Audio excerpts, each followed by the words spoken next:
On behalf of Councilman Johnson and Philadelphia Eagles, first and foremost, thank you to everyone for taking the time to come down tonight.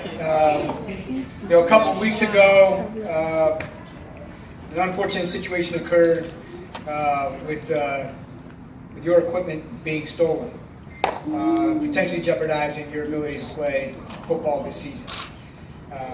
Councilman Johnson heard the story, and first thing he did was he reached out to me because he knows about our commitment to supporting youth football and the ability to play football in a safe manner. Honestly, today was a special day.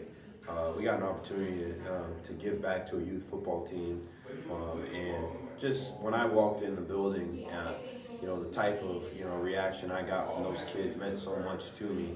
To know that that all my hard work and what myself and my teammates were able to accomplish, really made an impact to those kids' lives and gave them a role model and somebody that can be a symbol of success. So it means so much to me, but it also motivates you to be on your P's and Q's each day, because they inspire to be like you, so you have to make sure that consistently you get the job done. So I'm really happy that I got to be here. Because in a long time, I never been through this. Like, I never actually met a football team in like face to face.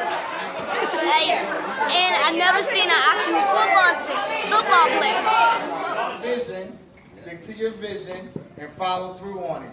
Everything is open to you if you want it. Like you said, the city of Philadelphia is here to back you up. So continue your hard work. Let's make this a great season. Let's make you proud, and let's do the right thing.